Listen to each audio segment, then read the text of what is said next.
Tonight on CTV News, concerns are raised for animal welfare in the lead-up to Guy Fawkes, and is racism on the rise in Canterbury?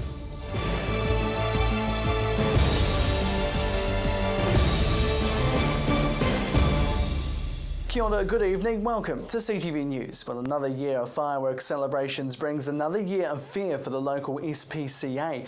Fireworks have been on sale since the start of the week, with Guy Fawkes set to kick off tomorrow. But there's continued fear around the safety of animals. Chelsea Daniels explains.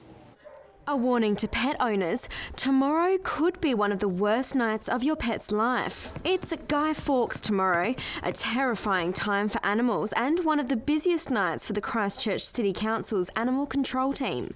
They expect many pets to run off as the festivities begin, and some won't be able to find their way home. So, there will be more animal control staff out on the streets looking for frightened pets that appear to be lost. We have people working 24/7. So over this period, what we do is we have extra staff to ensure that if dogs are found at large, they can get home quickly as possible. And you've got to remember, these dogs are frightened and cats are frightened. They run for suburbs. They don't just run down the road, they go for miles and miles and miles. And so our role is to get them back to their owners as quickly as possible without penalty. Vincent says microchipping has helped animal control officers find where their animals' homes are. And getting a dog home is a far better option than what might lie ahead.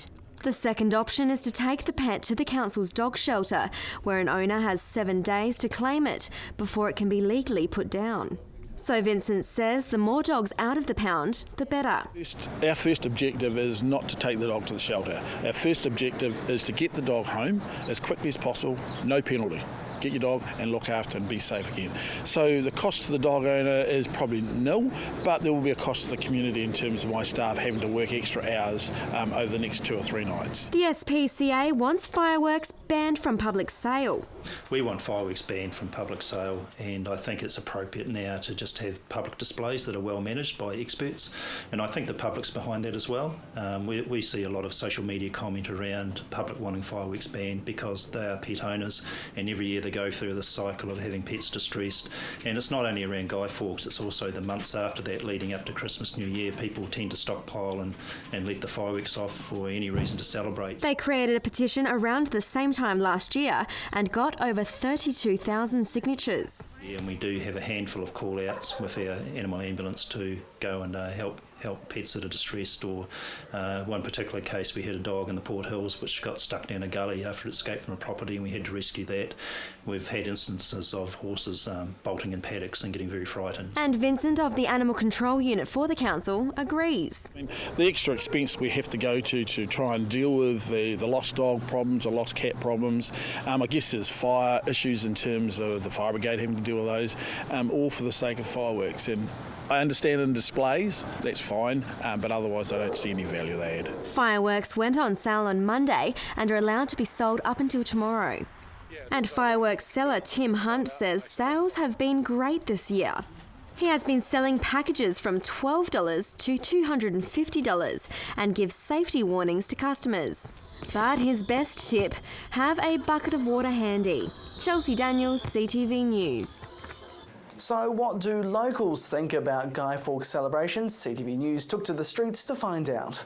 I used to love it as a kid, and it's still good fun, but it's just a shame that people have to do silly things. So now I feel probably public displays is a better way to go.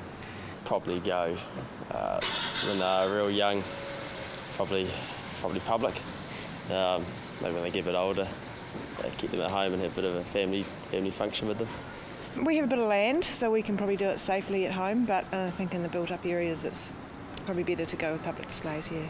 They're a lot of fun for children. We've always done them with our children are grown up, but our grandchildren love them. So yeah, I think under supervision they're great. You know, the kids have a lot of fun with them. I think we should be able to have them at home, but just maybe restrict the ones that you're allowed. You know, those big huge ones, I think they should be kept for displays, but I think the little ones that we have, like the buzzy bees and stuff, should be around home.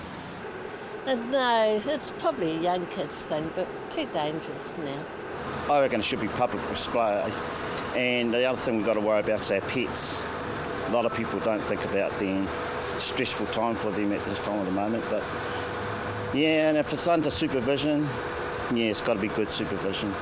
No, I think the public demonstrations are the best, the safest and the cheapest for all. And the weather tomorrow night is looking to be cool and dry with a high of 15 degrees throughout the day, but Mercy will have all those details later on in the bulletin. Well, Christchurch City Council staff will learn tomorrow if they'll lose their jobs. Around 60 jobs could go in a major reshuffle and could include top management roles. It's believed frontline staff are safe, and the goal of the restructure is to improve customer services and make the council more efficient. The announcement's expected tomorrow afternoon. Sumner's getting set for a facelift with plans to revamp the coastal suburb, which is gaining momentum. But when will construction kick off? Chelsea Daniels has the latest. Sumner will get a $1.5 million makeover as part of a master plan to revitalise the quake-damaged seaside suburb. The proposed changes to the design and layout of Mariner Street West and Wakefield Avenue represent the first step in the Christchurch City Council's push to give new life to the 2013 Sumner Village Centre Master Plan. Footpaths are set to be widened, street lighting upgraded, new public seating installed and landscaping. I definitely think it's worth it. It's sort of been a bit of a mess after the earthquake out here, the road getting out here as well. It's just, with everyone coming out here on the weekends, it's definitely going to be worth it. And Chapman says local businesses hope the new changes will bring more life to the suburb.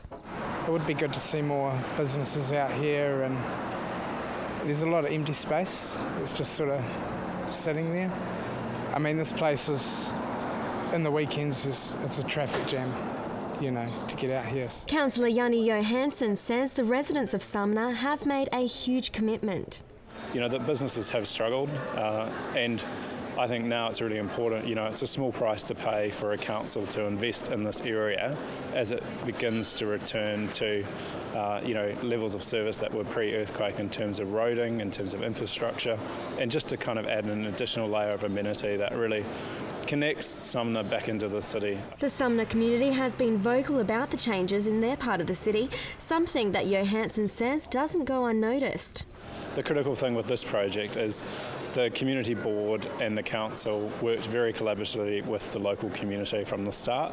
So the community have bought in initially to this project, although that was almost 2 years ago. So we need to just go back out, recheck with them over the proposals and just make sure that at that detailed design level we address any concerns that people have. But in terms of when the community will actually see results, he says it's still a long road. It is spread over several years.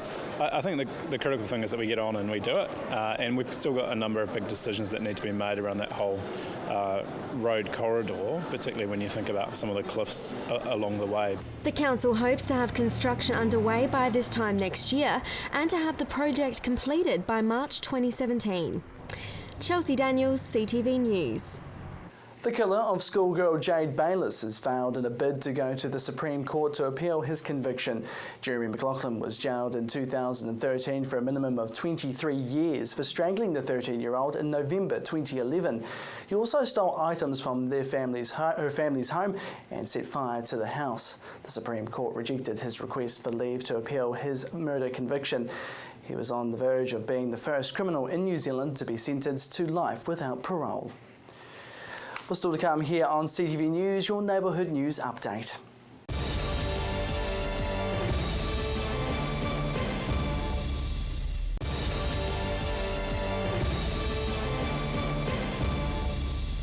Welcome back to CTV News. New figures show a major spike in property valuations in the Selwyn district, but what will it mean for ratepayers? New property valuations show a dramatic increase for all areas in Selwyn. Since 2012, close to 24,000 more properties in the district have been evaluated, up nearly 20%. It's all part of an area that continues to boom.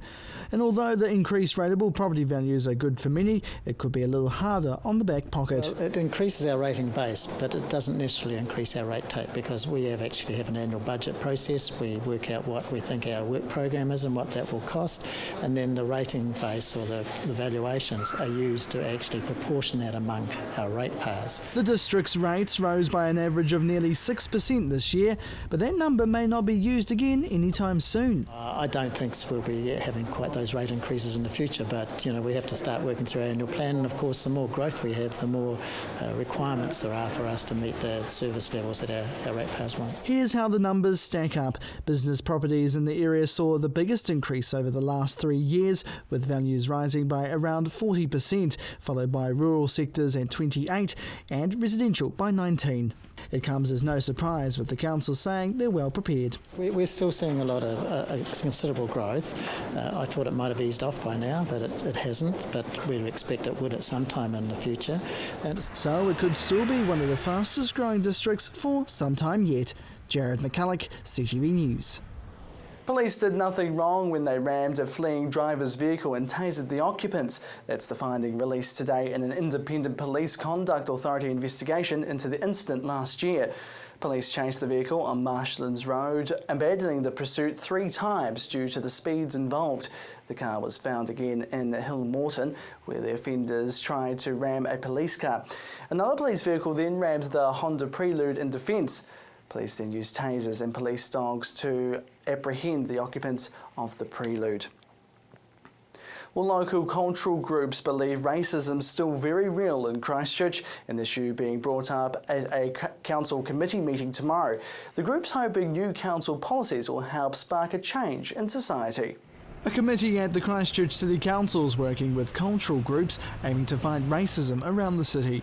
With more and more migrants arriving for the rebuild, race relation issues have been brought to the forefront. I think that issue is still there. We've seen it recently with the abuse directed towards a Fijian rugby player.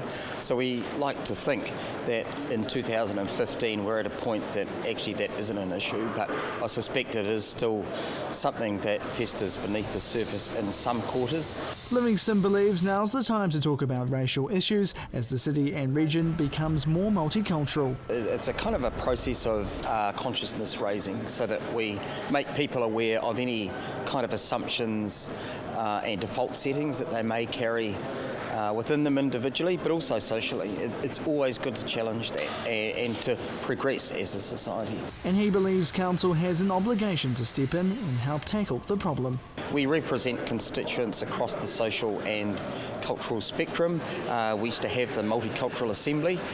We kind of fell away from that a bit, so we want to reclaim that ground, and I actually think we have a leadership role as city government to take a stance on being an inclusive city. So what do locals think? Certainly not. No?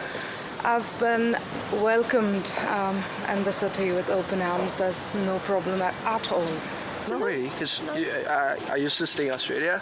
I said this is a big problem in Australia, but not here. This city is really friendly. I see it around, so yeah, it's nothing new.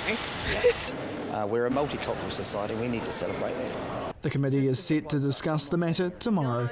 Jared McCulloch, CTV News. A North Christchurch campgrounds come under fire after a large number of structures were deemed non-compliant with building regulations. Management accept the council's cooperation on the matter, but residents remain concerned. Cass Merritt reports. It's what you'd expect to see at most Kiwi campgrounds: caravans, a cabin, and maybe a friendly dog or two. But Pascoe Park, owned by the Seventh-day Adventist Church, is under council investigation. After visiting the Styx site on an unrelated matter, it was discovered a large number of dwellings may not comply with the Building Act. Ultimately, they could have to come down. It's been a case of people assuming that residential guidelines apply, and so they build a little structure or put up a lean-to that's 10 square metres, and they think that it's all okay, and that in fact had been our previous understanding.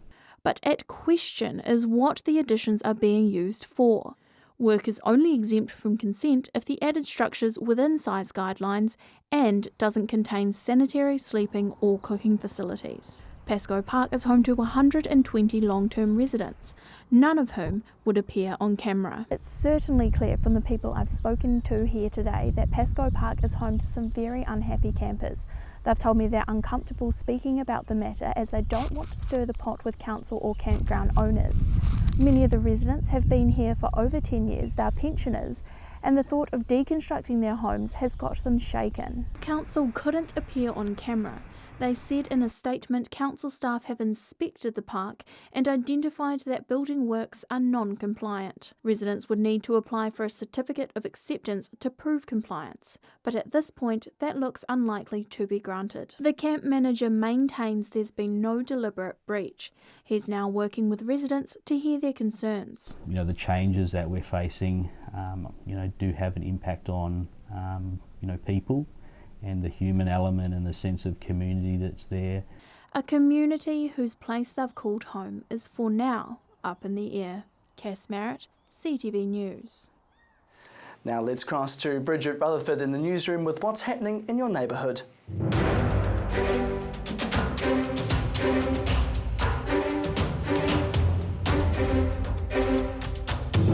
Thanks for that, Jared. I'm Bridget Rutherford. 2 long-serving firefighters who have helped to keep Diamond Harbour safe will be celebrated this weekend.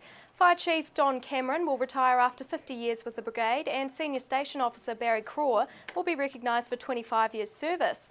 A 2-day-long celebration will be held at Living Springs for the men, after which Mr Cameron will hang up his helmet for good. A community board member wants his colleagues to learn from the saga that is the Sumner Skate Park. Hagley Ferrymead Community Board member Joe Davies has asked that Christchurch City Council staff prepare a report timelining each aspect of the skate park.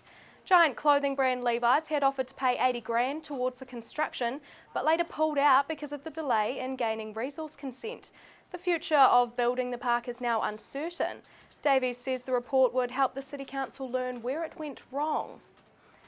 Rangiruru Girls School student Jess Tansey and her border collie Clutha have won the top prize at the National Dog Obedience Show. They kept up their winning streak by being part of the South Island representative team, which also won. The 4-day event ran last week with Jess showing off Clutha's dressage, show jumping and obedience. Well done, Jess and Clutha.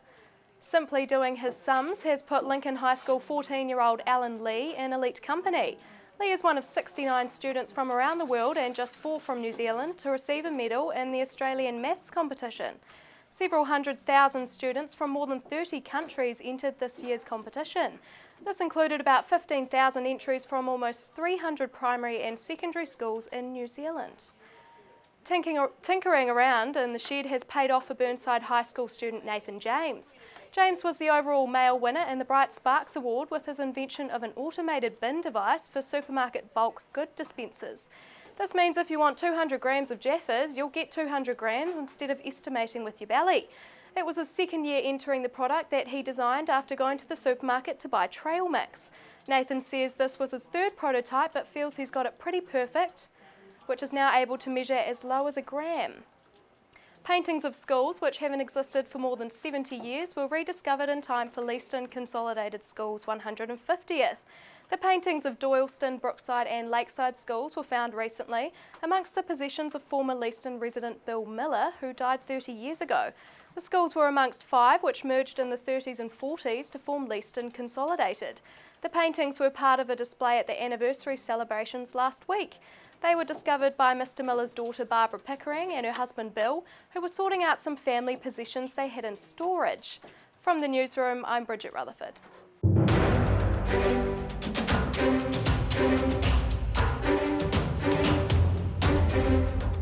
Thanks for that, Bridget. We're still to come here on CTV News, your region's weather forecast.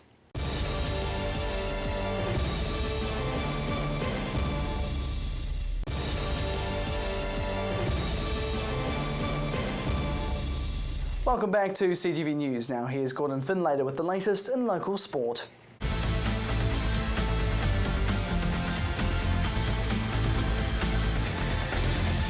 The Canterbury Kings will be down 2 players for this Friday's 2020 season opener against the Northern Knights in Hamilton. Kyle Jamieson is out with illness, while Ed Nuttall injured his hamstring at training on Monday. Nuttall is expected to be sidelined for the next 2 weeks, while Jamieson's return is not yet known. The Kings have added the expertise of former Black Cap Shane Bond to their coaching lineup. He spent time over the winter season studying video footage of opponents with the hope that his Canterbury bowlers can hone in on weaknesses. Local fans won't have to wait long to see the team in action when they play against the defending champion Wellington Firebirds on Sunday afternoon. Well, Belfast Rugby has set up an academy with the view to not only improve players' skills on the field, but also to make them better people in the community. Development Officer Paul Kelly is working towards having the 19 players currently in the program knocking on the door of future representative honours within the next 2 years. The academy has the services of Crusaders strength and conditioning coach Hugh Slob to work with the players in their newly fitted out gym facilities, while former Crusader halfback and current NZRU referee Jamie Nutt-Brown recently spoke to the players regarding the laws of the game. Kelly says the players are expected to read up on the laws of the game over the summer break before they start any rugby-specific drills in the new year, but said, like the rest of the country, they deserve a break from rugby after the excitement of the recent World Cup. And finally tonight, Timaru racing pair Andrew Brunton and Jared Paminter have a simple goal ahead of the Highlands 101 motor race next week, and that is to finish. Parmenter and Brunton are scheduled to race their Mazda RX-7 alongside 29 other competitors in the 1 hour endurance race at the track in Cromwell. Brunton says he will start the race off for the pair before Parmenter, a 3-time New Zealand RX-7 champion, brings it home for the team. The Highlands 101 race weekend will also feature the final 2 races of the 2015 Australian GT Championship, with Kiwi V8 supercar drivers Shane van Gisbergen, Fabian Coulthard and Craig Beard all in action. Well, you're up to date with the latest in local sport. I'm Gordon Findlater for CTV Sport.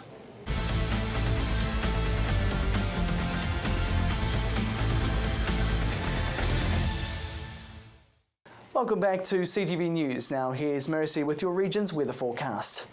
Thanks, Jared. Well, it was very dreary and bleak out there today. Rain and snow did lower to the 600 and 700 metre mark for some areas in the high country last night. Today's highs, though, 12 degrees for almost everyone here, apart from you Twizel on 9, rain and cloudy skies for you. A bit abysmal for central Canterbury as well, 12 there for Christchurch, 11 for Akaroa and Leeston, 10 for you Darfield, and just 9 for Methven. Heading further north, more places in the single digits, feeling more like August than November and springtime. 9 degrees for you Kaikoura, Colvin and Oxford, 8 there for Hanmer Springs, and 11 for Cheviot, Amberley and Rangiora. Over to the Alpine region, very chilly here, 7 degrees for Arthur's Pass and Lake Tekapo. The good news is it gets better tomorrow. Sunshine and dry skies there for Timaru, 16 degrees with light winds and 4 for your overnight low. Ashburton, very similar for you guys, a nice day in store, 15 degrees, very much warmer than it was today, light winds and 5 for your overnight low there.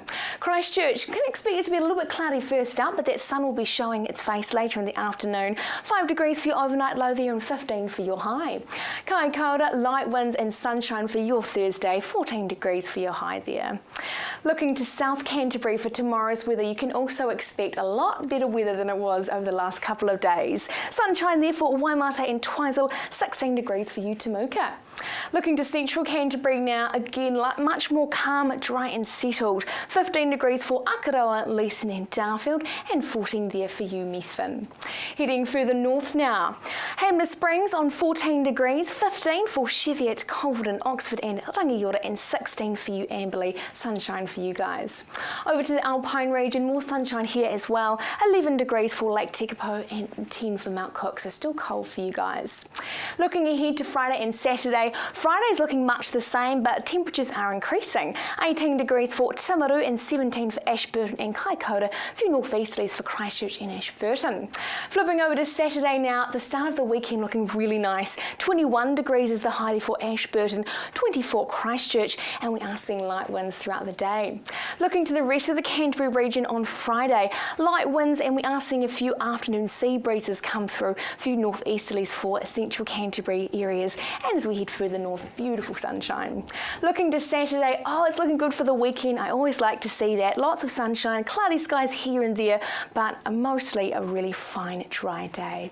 So the next few days, that weather is definitely looking up, a lot drier and finer out there, and it's looking good so far for the weekend. That's your update for Wednesday.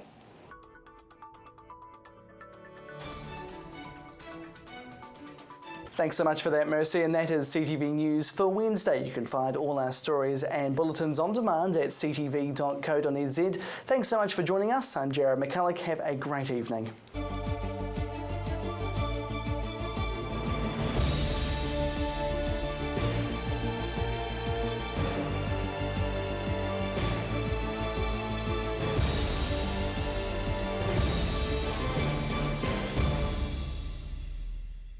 Supporting local content so you can see more of New Zealand on air.